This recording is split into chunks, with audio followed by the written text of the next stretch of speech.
Assalamualaikum warahmatullahi wabarakatuh. Halo teman-teman, bagaimana kabarnya hari ini? Semoga selalu diberikan kesehatan oleh Allah Subhanahu wa taala. Amin. Di video kali ini, saya Siti Farida Rahmatul Umah dari program studi PAI 6B akan membahas sedikit materi dari mata kuliah Tafsir Tarbawi yang diampu oleh Bapak PP Iswanto SH MPDI mengenai pendidik. Adapun sub-pokok bahasan yang akan dibahas yaitu pertama, pengertian pendidik, yang kedua, kedudukan pendidik, yang ketiga, tugas pendidik, yang keempat, interaksi pendidik dan peserta didik, dan yang kelima, kompetensi pendidik. Yang pertama, apa itu pendidik? Pendidik menurut bahasa artinya orang yang mendidik. Menurut bahasa Inggris, teacher, dan menurut bahasa Arab bisa disebut ustaz, mudarris, muallim, dan muadib. Nah, dari istilah-istilah sinonim di atas, kata pendidik secara fungsional menunjukkan kepada seseorang yang melakukan kegiatan dalam memberikan pengetahuan, keterampilan, pendidikan, pengalaman, dan sebagainya. Bisa siapa saja dan di mana saja. Secara luas, dalam keluarga adalah orang tua, guru jika itu di sekolah, di kampus disebut dosen, di pesantren disebut murabi atau kiai, dan lain sebagainya.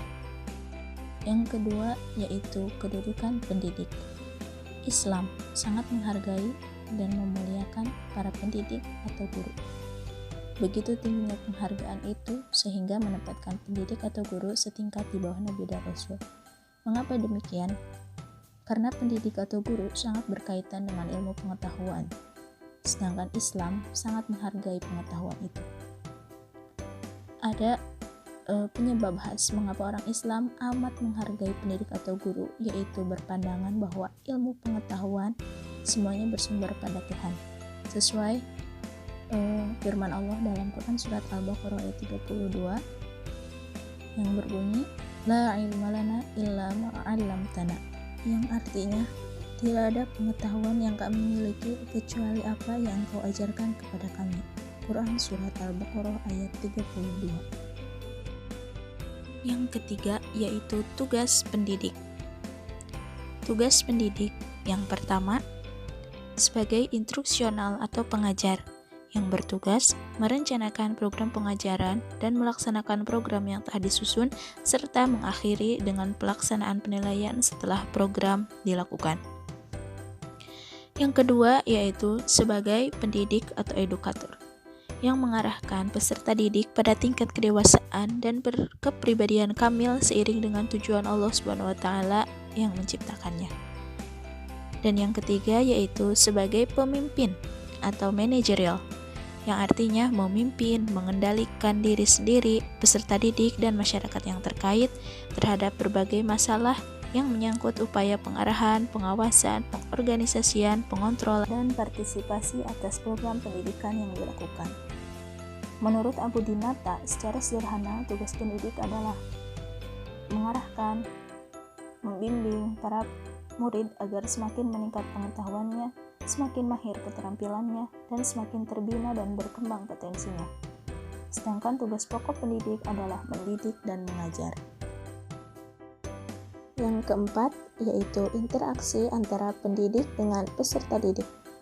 Pendidikan tidak akan pernah bisa sampai kepada tujuan yang ditargetkan apabila salah satu dari dua unsur utamanya tidak berinteraksi secara sinergis dalam pembelajaran, yaitu pendidik dan peserta didik.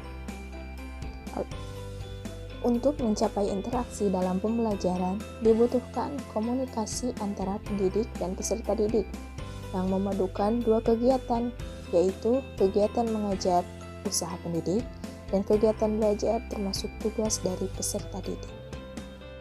Yang keempat, yaitu kompetensi pendidik. Yang pertama, kompetensi pedagogis. Di sini lebih ke keterampilan atau skill, kemampuan guru dalam menjelaskan materi, menggunakan metode dalam pembelajaran, bertanya jawab, mengelola kelas, dan evaluasi. Yang kedua yaitu kompetensi kepribadian. Di sini lebih ke karakteristik personal atau perilaku guru dalam melaksanakan tugasnya dalam kehidupan sehari-hari. Nah, kompetensi kepribadian ini melahirkan ciri-ciri guru yaitu yang sabar, tenang, ikhlas, cerdas, bertanggung jawab, dan lain sebagainya. Yang ketiga yaitu kompetensi sosial.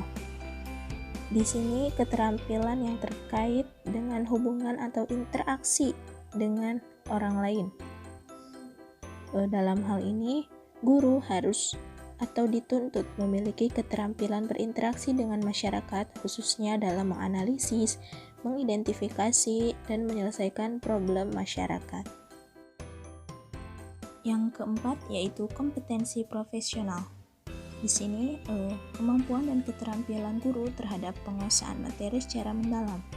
Artinya tidak cukup hanya memiliki penguasaan materi secara formal, tetapi juga harus memiliki kemampuan terhadap materi ilmu lain yang memiliki keterkaitan dengan mata pelajaran yang lain. Alhamdulillahirrahmanirrahim. Pemaparan sedikit materi telah selesai. Video ini selain dibuat untuk memenuhi tugas mata kuliah Tafsir Tarbawi, juga sebagai pengingat untuk diri saya sendiri. Sekian yang dapat saya sampaikan. Mohon maaf apabila ada kata-kata yang kurang berkenan. Hasbunallah wa ni'mal wakil, ni'mal maula wa ni'man nasir. Wassalamualaikum warahmatullahi wabarakatuh.